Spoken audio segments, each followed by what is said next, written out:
Olá pessoal, nosso objetivo é aprender um pouquinho mais sobre entrada e saída e a forma de trabalhar dados especiais, como por exemplo, completar com zeros ou controlar a quantidade de casas decimais na saída. O C++ é uma evolução do C, então a maioria dos códigos em C que nós tínhamos também funcionam no C++. Como às vezes é mais fácil fazer o controle pelo C, eu vou mostrar dos dois jeitos, tá certo? Então, a gente teria duas bibliotecas principais, que seria o IOStream, seria o jeito C++ de fazer as coisas, e a biblioteca que vem do C, que seria a CSTDIO, seria o jeito C de fazer as coisas. Então, para isso, eu vou criar um texto padrão com um conjunto de variáveis e a gente vai lidar com essas variáveis. Então, eu vou utilizar um char que eu vou chamar de final. O caractere final vai terminar com um ponto, né? Minha frase vai terminar com um ponto. Eu vou chegar aqui o dia de hoje, por exemplo, o dia de hoje vai ser... Perdão. O dia de hoje vai ser dia 5. E eu quero uma quantidade, double, uma quantidade, o peso. Meu peso vai ser, deu 1 kg e 67 gramas.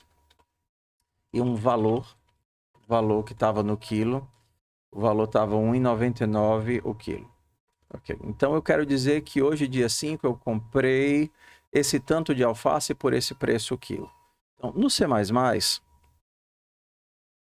a gente utiliza o cout e envia todos os dados que a gente quer para o cout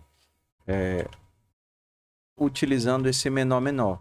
E entre um e outro, eu coloco as informações que eu quero. Aqui eu posso dizer que hoje, dia... Qual é o dia de hoje que eu guardei? Dia, vírgula, eu comprei. E agora eu tenho peso. Eu comprei peso, quilogramas de tomate. Tá ficando muito comprido, você tem duas opções. Ou você termina o teu comando e continua utilizando o cout, ou você pode simplesmente mandar para a linha de baixo e concatenar com o operador. Hoje, dia tal, eu comprei tantas quilogramas de tomate a valor RS reais o quilo. E aí eu posso mandar minha última variável, que seria a variável final, que é o meu caractere que termina. E aí eu dou a minha quebra de linha normalmente com NDL. Agora, bora rodar. O que vai aparecer? Hoje, dia 5, eu comprei 1,7 kg de tomate a R$ 1,99 o quilograma. Não. Ok. Em C, a gente utiliza a função printf. Para utilizar o printf, você vai precisar do stdio, que é o porte da biblioteca padrão do C, que era o stdio.h, para o C++. O printf ele não usa o std na frente, porque ele não é da biblioteca padrão do C++, é da biblioteca que vem do C. O printf ele tem uma variável inicial, que seria uma string. Nessa string você tem o texto que você quer com a marcação das variáveis que você vai inserir. Então, no meu caso, o meu texto seria hoje, vírgula, dia, e aí eu quero inserir o dia. Copilot terminou aqui. Hoje, dia, %d, que eu vou inserir um inteiro aqui, um dígito, vírgula, eu comprei. Agora eu quero inserir um ponto flutuante. E aí eu tenho o %f. %f, quilogramas de tomate a %f reais o quilograma. E aí eu tenho que passar aqui a minha última variável, que seria o final, que no caso é o ponto, poderia ser exclamação, qualquer coisa. E como eu quero passar um caractere, eu vou usar %c. Copilot esqueceu disso. Então, eu vou passar o dia, o peso, o valor e a minha variável caractere chamada final. Se eu rodar, vai dar a mesma coisa. Que é para dar a mesma coisa. E aí a gente já percebe a diferença como eles tratam as variáveis. O C++ ele fez o arredondamento, apenas para o valor significativo do float, e o C, né, o printf, ele colocou aqui 1, 2, 3, 4, 5, 6 casas de dígito. Você não pode quebrar o comando aqui no C, você teria que avisar que está quebrando o comando, passando aqui esse delimitador para dizer, olha, estou quebrando o comando no meio. E fazer isso daqui assim. O C não tem o endl é do C++, mas eu sugiro que você também não use o endl, porque para o cout ele não é necessário. Você pode trocá-lo por /n como um caractere, que é um único caractere de quebra de linha, ou, entre aspas, né, a string contendo a quebra de linha. E aí os dois ficam equivalentes. Vamos aprender a fazer o controle da quantidade de casas decimais. No C é bem simples. Você precisa apenas dizer, antes do F, colocar um ponto para dizer que você está controlando as casas decimais e a quantidade de casas decimais que você quer. Por exemplo, eu quero 2 casas decimais para ambos os floats. Então, ponto, tem que ser entre o % e o F, tá? Ponto 2F. E aí, se eu rodar, eu só vou ter 2 casas decimais aqui em ambos eles. Para o C++, a gente vai precisar fazer a inclusão de uma biblioteca de manipulação de entrada e saída, que é a iomanip. E aí eu vou precisar de 2 comandos. Um que eu só vou precisar dar uma vez e outro que eu vou precisar dar a cada variável. O primeiro é esse daqui. Eu tenho que avisar para o cout que eu quero que ele utilize a precisão nas casas decimais e sempre com a mesma quantidade de dígitos. E a gente faz isso através do setFixed. O segundo, eu preciso dar a cada variável. E aí, para facilitar a nossa leitura, eu vou alinhar aqui o peso e o valor. Então, eu preciso dizer, como os dois são os meus floats, antes do peso e do valor que eu quero, exatamente 2 casas decimais. Eu faço isso através do setPrecision. Eu quero 2 casas decimais antes do peso e 2 casas, exatamente 2 casas decimais antes do valor. E agora, independente se eu tenho um dígito ou vários dígitos, ele vai sempre forçar 2 casas decimais.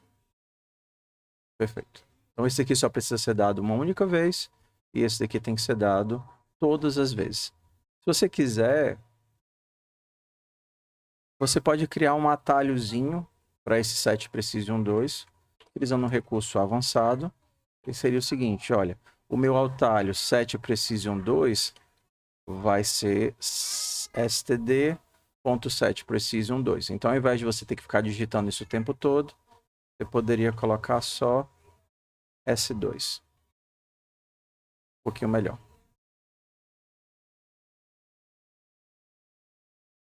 Para fazer o padding, né, o complemento com zeros, por exemplo, você quer que o dia sempre saia com 2 casas decimais, ao invés de sair com uma só, com 2, né?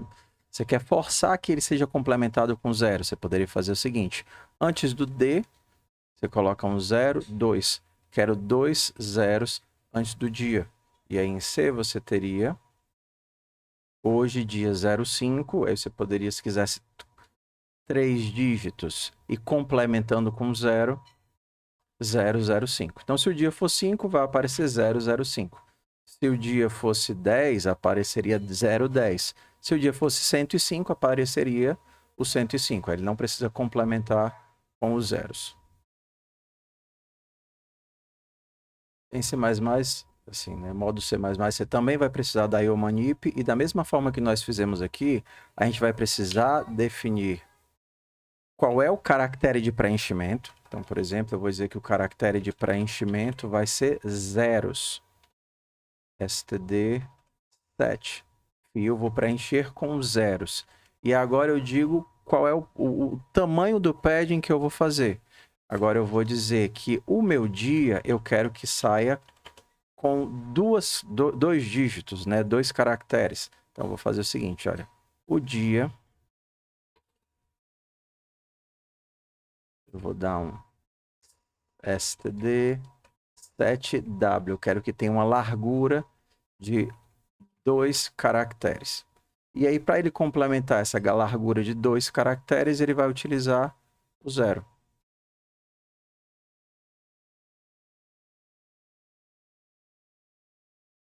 Perdão. Por exemplo, se aqui fosse 5, né? Aí ele precisaria complementar para obter no mínimo de 2, de largura 2. Vai ficar igual o mínimo de largura 2.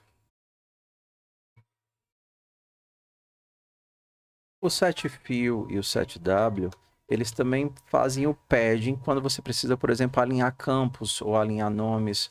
Eu, por exemplo, agora eu quero fazer o alinhamento de 2 nomes. Vou dizer que o meu preenchimento não vai ser mais zeros, vai ser espaço em branco. Setfill vai ser com espaços em branco. E agora, se eu mandar mandar imprimir 2 nomes, std cout, vou mandar imprimir o Josué /n std cout, fazer assim, ponto,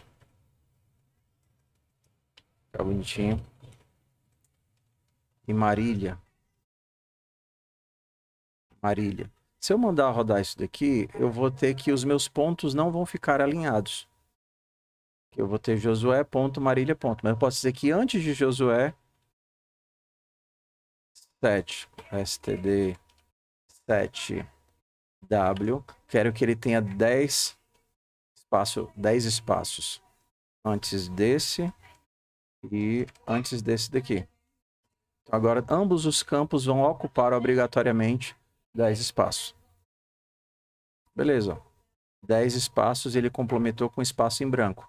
Se eu quisesse underline, bastaria eu colocar aqui o underline. Ele colocaria os dois com 10 espaços e colocaria o underline. Se eu quisesse alinhado para o outro lado, eu só precisaria colocar uma vez que eu quero um alinhamento para std left. E agora ele vai ficar alinhado para a esquerda. O alinhamento para a direita é o default. Se você, por exemplo, quer trocar em outra oportunidade, você poderia colocar o right. E aí ele vai alinhar para a direita. A gente pode agora misturar as duas coisas. Vou mandar imprimir com um campo de tamanho 10 e uma precisão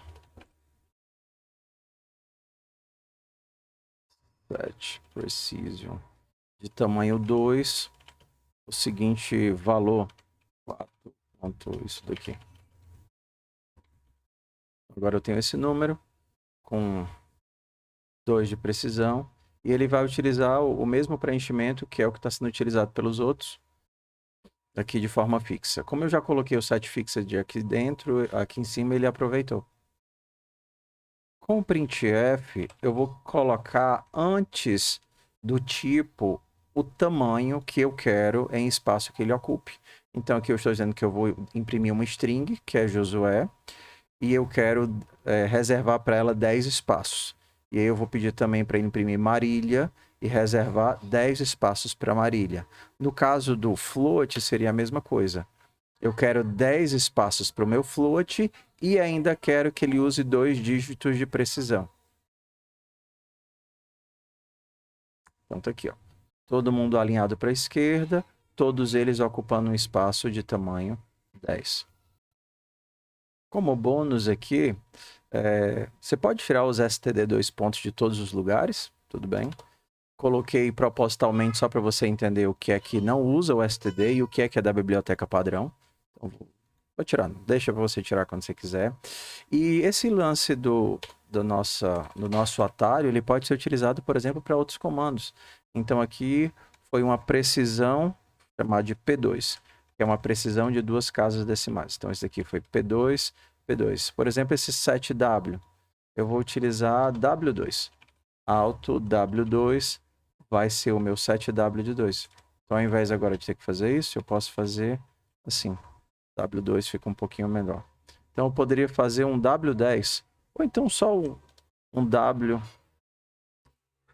alto W10 vai ser o meu 7W10. Então, ao invés de descrever isso tudinho, posso só fazer aqui W10.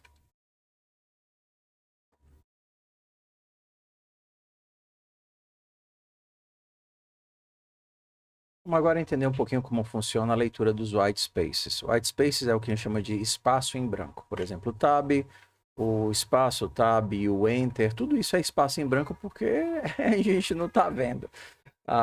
No geral, a linguagem ela vai sempre ignorar os espaços em branco em busca da nova informação. Então, por exemplo, eu estou pedindo aqui, digite 3 caracteres. E aí eu estou pedindo para ler C1, C2 e C3 através do CIN e vou mostrar o primeiro, o segundo e o terceiro. Então, bora lá. Quando eu rodar esse código, vou rodar aqui, ele vai pedir os 3 caracteres. Se eu colocar A, B, C, primeiro caractere A, segundo B, terceiro C. Vamos variar.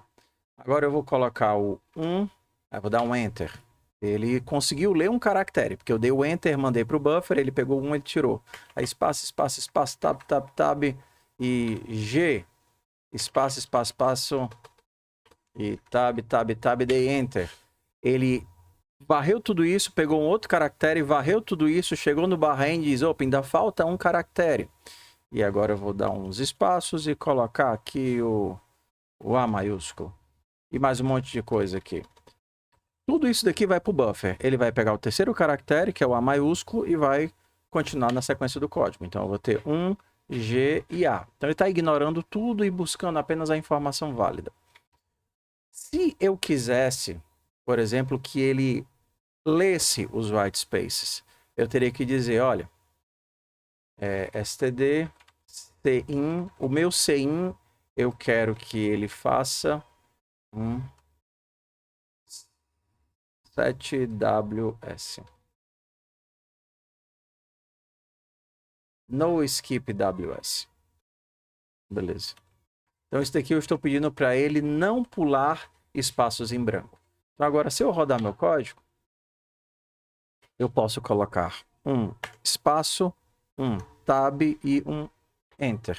E olha o que é que ele vai pegar. O primeiro caractere foi um espaço, segundo foi um tab e terceiro caractere foi um enter.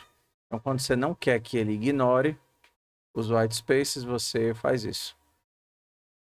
Ok, vamos supor que você quer que o primeiro e o segundo possam ser white spaces, mas do terceiro em diante não. Então, você vai ter que dizer aqui para o CIN, ei, CIN, a partir de agora, eu quero que você skip, que você pule os white spaces. Então, ele vai ignorar o white spaces para o primeiro e segundo, e a partir do terceiro, ele vai obrigar. Então, se eu der um espaço, um tab e um outro tab, e um espaço e um enter, ele pegou o primeiro espaço, o primeiro tab, mas agora ele está esperando alguma coisa com sustância. Um U. Então, espaço, o tab e aí o U. Isso em C é bem cretino mesmo, tá? Então, eu só preciso mudar essa parte aqui da leitura. A gente vai fazer um scanf. Lembrando que para utilizar o modo C, eu vou precisar do cstdio. E aí eu vou fazer o seguinte. Se eu colocar no meu scanf, eu quero ler 3 caracteres, C1, C2 e C3. Eles estão todos colados um no outro, tá vendo? Eu não tenho espaço entre um e outro. Isso ele vai ler com white spaces. Então, se eu fizer isso... Então, essa foi a nossa visão geral sobre os dois. Você pode usar aquilo que você preferir, ou que for mais adequado para o seu trabalho. Você vai ter algumas limitações quando você quiser trabalhar com um string buffer ou string string no futuro, mas que podem ser contornados. Então, você usa o que for melhor para você. Abração.